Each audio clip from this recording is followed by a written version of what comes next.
Episode 36. Gadis kecil untuk Presdir. Dahlia bisa merasakan sebuah sensasi aneh di dalam tubuhnya saat bisbir mereka saling bertempatut.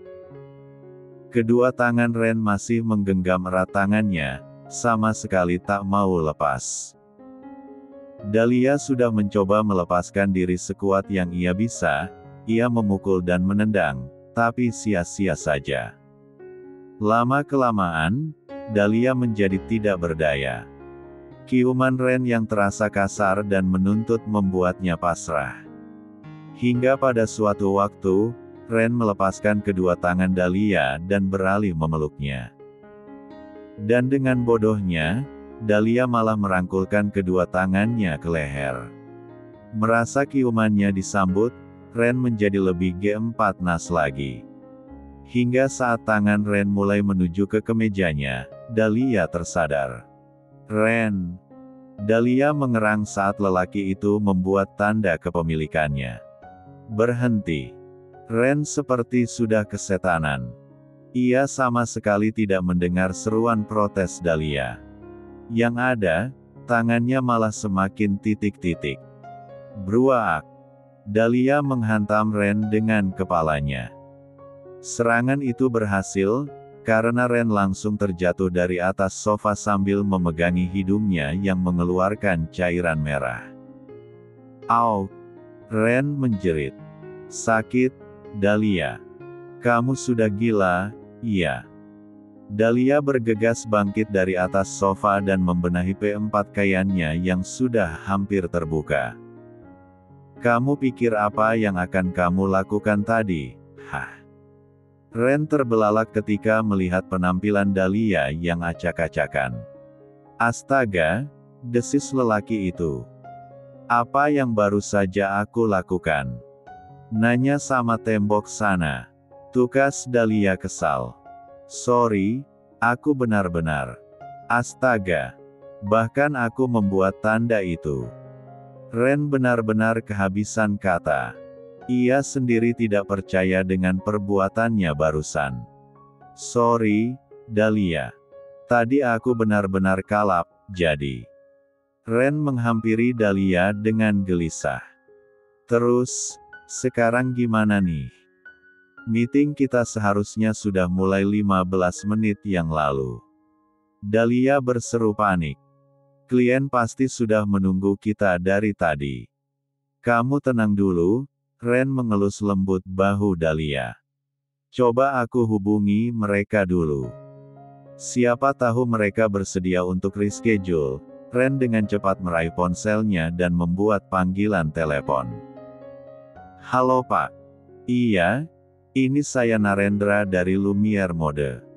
"Itu Pak, mengenai rapat kali ini, bagaimana kalau kita atur jadwal ulang?"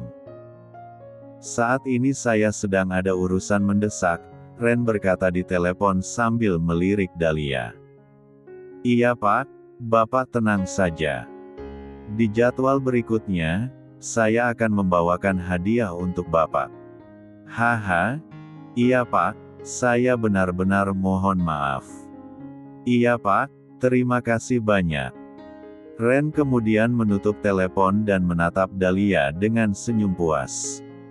Mereka bilang mereka bisa mengatur jadwal ulang, jadi masalah selesai. Lelaki itu lantas menggenggam tangan Dahlia. "Sayang, maafkan aku. Apa kamu marah? Aku mengakui tindakanku tadi sedikit berlebihan.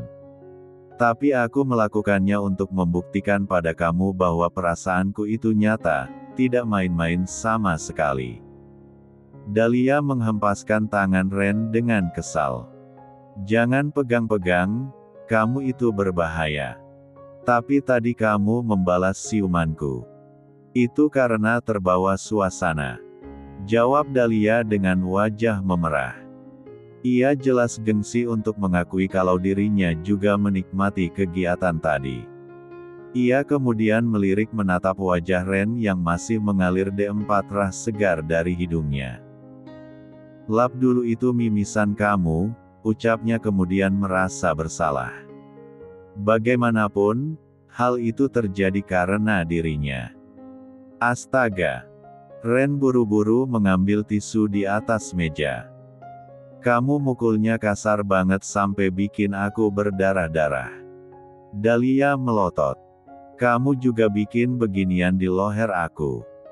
Dahlia menunjuk beberapa tanda di lehernya. Bagus kok, Ren malah terkekeh senang. Biar orang-orang tahu kalau kamu milik aku. Ren. Dahlia menghentakkan kakinya kesal. Ia kemudian melangkah menuju pintu, berniat membuka kuncinya, tapi Ren malah memeluknya dari belakang. Kalau kamu buka pintu itu sekarang, orang-orang akan langsung tahu apa yang sudah kita lakukan di sini, bisik Ren yang membuat Dahlia merinding sampai ke ubun-ubun. Apa? Coba kamu lihat wajah kamu di cermin deh. Ren menguraikan pelukannya dan membiarkan Dahlia berlari ke kamar mandi. Ada kaca besar terpasang di sana. Ya ampun. Dahlia berseru syok melihat wajahnya sendiri di depan cermin. Makeupnya benar-benar sudah tidak terbentuk. Lipstiknya sepenuhnya menghilang dari bibir, malah rona merahnya merambat sampai ke pipi. Maskernya luntur dan rambutnya acak-acakan. Aneh sekali. Padahal jelas-jelas Dahlia memakai produk makeup transfer proof. Apa seharusnya ia memakai produk kiss proof? Ren! Teriak Dahlia dari dalam kamar mandi. Kamu ngapain aku sampai jadi begini? Mengungkapkan rasa cinta, Ren, sang pelaku malah berdiri santai dengan punggung bersandar pada daun pintu. Kalau nggak kayak gini, kamu nggak akan percaya sama aku. Dahlia menatap Ren sengit. Gimana bisa percaya kalau kamu mesra-mesraan sama cewek lain tepat di depan mataku? Dahlia, Ren menghampiri gadis itu dan kembali memeluknya dari belakang. Apa kamu tadi tidak mendengarkanku? Joanna itu bukan siapa-siapa, percayalah. Aku disuruh papaku dan papi Joanna untuk menjaga gadis itu selama di Indonesia. Sebenarnya aku sudah mau menolak, tapi papa benar-benar tidak memberiku kesempatan. Ren menempelkan dagunya pada bahu Dahlia. Kamu harus menyalahkan papaku untuk semua ini. Kalau cuma disuruh menjaga, kenapa sampai nempel-nempel begitu? Selidik Dahlia. Joanna itu memang gadis manja. Dia sendiri yang suka nempel-nempel padaku. Tapi kayaknya kamu sangat menikmatinya tuh. Dahlia masih bersungut-sungut. Apa sekarang kamu mengakui kalau sedang cemburu? Ren tersenyum kegirangan. Apa? Siapa bilang? Aku cuma penasaran saja. Kilah Dahlia. Jadi, kalau aku pelukan sama dia kayak gini nggak apa-apa. Dahlia langsung melepas paksa tangan Ren yang merangkul pinggangnya. Dasar buaya darat. Bercanda, Ren kali ini memutar tubuh Dahlia sehingga posisi mereka saling berhadapan. Aku hanya mencintai kamu Dahlia. Pembohong. Apa perlu aku ulangi lagi kegiatan kita beberapa menit yang lalu? Ren bertanya sambil tersenyum licik. Jangan berani-beraninya. Dahlia langsung mundur menjauh dan menutup mulutnya. Astaga, kamu waspada banget deh, Ren terkekeh. Jadi gimana rasanya? Gimana apanya? Ciuman sungguhan denganku. Apa rasanya enak? Bodoh amat. Episode 37. Dahlia masih berada di ruangan Ren hingga setengah jam kemudian. Tidak terjadi hal aneh-aneh seperti yang diharapkan Ren, hanya saja Dahlia sibuk memoles ulang makeupnya yang tadi dirusak lelaki itu. Sementara Dahlia sibuk, Ren malah asyik memperhatikan tingkah laku gadis itu sambil bertopang dagu. Kamu nggak makeup juga udah cantik loh beb, celetuknya kemudian. Shut up. Dahlia mendelik. Jangan ajak aku ngomong. Aku masih marah sama kamu. Come on babe, bukannya kesalahpahaman kita sudah selesai? Ren bertanya dengan nada frustasi. Kamu pikir kesalahan kamu cuma itu? Dahlia balik bertanya dengan tangan cekatan menggambar eyeliner. Kamu tuh banyak salah tahu. Hah? Apalagi? Ren mulai berpikir keras, tapi ia tetap tak bisa menemukan kesalahan lainnya. Aku nggak ngerti salahku di mana. Dahlia menarik napas panjang. Nomor 1. Kenapa kemarin kamu cuekin aku? Kapan aku cuekin kamu? Setelah kita pulang dari apartemen malam itu kamu bahkan nggak ngeliat aku sama sekali. Ren langsung melongo. Astaga, apa kamu jadi kepikiran gara-gara itu? Tentu saja. Sekarang, jawab. Apa alasan kamu nyuekin aku malam itu? Ren berusaha merangkai kalimat yang pas. Itu urusan laki-laki. Hah? Kenapa kamu nyuekin aku jadi urusan laki-laki? Ya, itu, karena. Ren menggaruk tengkuknya bingung. Aku malu kalau menjelaskan ke kamu. Kenapa harus malu? Memangnya urusan laki-laki itu apa? Duh, kali ini Ren ganti mengacak rambutnya sendiri. Intinya, malam itu aku sedang menahan sesuatu. Menahan apa? Dahlia malah bertanya semakin dalam. Semakin ditutupi, gadis itu menjadi semakin penasaran.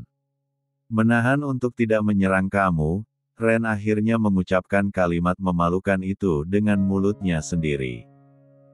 Kamu juga tahu, kan? Malam itu suasananya benar-benar berbahaya. Kalau aku tidak menahan diri, bisa-bisa terjadi hal yang kita lakukan tadi, atau mungkin malah lebih dari itu, Ren menjelaskan dengan kepala tertunduk. Sementara itu, Dahlia yang masih belum sepenuhnya mencerna ucapan Ren hanya terdiam sambil memiringkan kepala. Ia mencoba mengartikan ucapan Ren dan mulai menghubung-hubungkan. Sampai setelah sadar, matanya terbelalak. Iya, benar. Aku sengaja tidak memandang wajah kamu supaya aku tidak semakin hilaf. Ren mendongakkan kepalanya menatap Dahlia. Jadi, sudah kan? Aku sudah menjelaskan semuanya, termasuk hal memalukan tentang diriku. Jadi, kamu sudah tidak marah lagi kan? Belum. Masih ada satu lagi. Dahlia benar-benar tidak mau mengalah. Kenapa kemarin balasan chat kamu cuma, "iya" saja? Apa keyboard HP-mu rusak dan hanya tersisa 2 huruf itu? Ya ampun, Ren memijit keningnya. Ia tak menyangka perihal balasan pesannya yang singkat akan membawa masalah. Saat itu aku belum selesai mengetik, tapi tidak sengaja terkirim karena mama menelpon terus-terusan. Sebenarnya waktu itu aku mau menjelaskan, tapi aku harus buru-buru pulang karena papa ulang tahun. Dan setelah itu aku lupa, maafkan aku. Mata Dahlia memicing. Ia berusaha mencari kebohongan di mata pria itu. Tapi sepertinya Ren berkata jujur, jadi ia memilih untuk menerimanya saja. Oke, ucapnya singkat. Berarti, kamu sudah tidak marah, kan? Mata Ren berbinar penuh harap. Lihat nanti, kalau moodku sudah bagus, balas Dahlia yang langsung membuat tubuh Ren lemas. Astaga, Dahlia. Kevin melajukan mobilnya dengan pikiran melayang kemana-mana. Entah kenapa, sejak tadi ia dilanda perasaan tidak nyaman saat mengingat Dahlia yang menangis di pelukannya. Rasanya, ingin Kevin memeluk Dahlia sepanjang waktu dan tidak melepaskannya sama sekali. Beb, Sylvie yang duduk di sebelah Kevin bertanya heran. Kamu kenapa sih dari tadi bengong terus? Enggak apa-apa kok sayang. Kevin menoleh sekilas ke arah pacarnya itu. Cuma kepikiran tentang kerjaan. Cuma gara-gara itu kamu nggak dengerin aku ngomong. Sylvie memberengut kesal, kedua tangannya terlipat di depan dada. Sorry, Kevin tersenyum. Coba kamu ulangi lagi. Iya, jadi agensi aku itu kan kemarin abis cari talent baru, dan talent-talent itu baru datang ke kantor hari ini. Kamu tahu nggak Beb? Ternyata salah satu talentnya itu Vivi, yang dulu pernah ribut sama aku. Sylvie bercerita dengan berapi-api. Oh, Kevin merespon singkat. Tahu nggak yang lebih parahnya apa? Masa cewek sia, Lan itu bilang ke CEO kalau dia bakalan bisa ngalahin aku dalam waktu 2 bulan. Gila, kan? Memangnya dia nggak tahu kalau aku itu talent terbaik di agensi. Sylvie bercerita sambil mengibaskan rambutnya. Sepertinya dia cukup kesal sampai merasa kepanasan. Oh, CEO agensiku juga parah banget, deh. Masa dia bilang kalau performaku nggak naik-naik dalam 2 bulan, bisa jadi Vivi bakalan gantiin posisi aku jadi brand ambassador. Jadi selama ini perjuanganku itu nggak pernah dianggap. Memangnya dia nggak tahu kalau agensinya bisa segede itu berkat aku. Seenaknya saja dia mau gantiin aku sembarangan. Oh, Kevin menganggukkan kepalanya, matanya masih fokus melihat jalan raya. Kamu kesel nggak sih Beb, dengernya? Iya. Rasanya pengen aku jambak rambut extensionnya si Vivi itu. Mana sebenarnya dia itu suntik putih, tapi ngakunya putih dari lahir, cih. Sylvie masih terus ngomel-ngomel. Setelah itu ia melirik Kevin yang tetap tak merespon ucapannya. Beb, dengerin nggak sih? Iya, Dahlia. Aku dengerin kok. Hening sejenak. Baik Kevin maupun Sylvie terdiam cukup lama sampai mereka sama-sama tersadar dengan ucapan Kevin. Dahlia. Mata Sylvie melotot. Oh, jadi dari tadi kamu diem aja itu lagi mikirin cewek lain. Sayang, maaf. Aku nggak bermaksud, Kevin mencoba menjelaskan dengan panik. Nggak bermaksud apa, Pantesan dari kemarin aku merasa kamu itu nggak bersikap kayak biasanya. Kamu nggak antar jemput aku lagi, balas chatku lama banget. Jadi sekarang kamu udah mulai jatuh cinta sama sahabat kamu itu. Sylvie mulai meradang. Enggak, Sylvie, bukan begitu. Soal aku yang nggak mengantar jemput kamu itu karena sekarang kantorku sedang ada kerjasama dengan kantor Dahlia, jadi kamu lebih milih antar jemput Dahlia dibandingkan aku, gitu.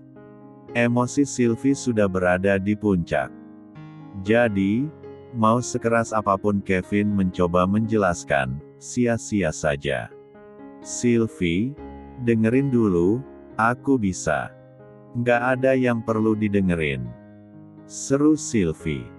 Turunin aku di sini, sekarang. Tapi, Sylvie, ini masih di tengah jalan, berbahaya. Turunin. Nanti kamu pulangnya gimana coba? Bukan urusan kamu. Turunin aku sekarang. Sylvie, please, jangan bersikap kekanak-kanakan. Kamu kan influencer, gimana nanti kalau ada fans kamu yang lihat? Kevin berusaha keras membujuk. Terserah. Biar seluruh dunia tahu kalau aku punya cowok brengsek yang selingkuh sama sahabatnya sendiri. Sylvie, please. Turunin atau aku teriak. Kevin menghela napas berat. Dengan terpaksa ia meminggirkan mobilnya dan berhenti di sana. Tanpa berkata apa-apa lagi, Sylvie segera keluar dari mobil pacarnya itu. Kevin juga ikut keluar untuk membujuk, tapi Sylvie segera melambaikan tangan pada mobil taksi yang lewat. "Taksi!" teriaknya. Saat mobil itu berhenti, Sylvie segera naik ke dalam sana meninggalkan Kevin. Membuat Kevin hanya bisa pasrah sambil menyugar rambutnya frustasi. "Sial!" umpat lelaki itu kemudian.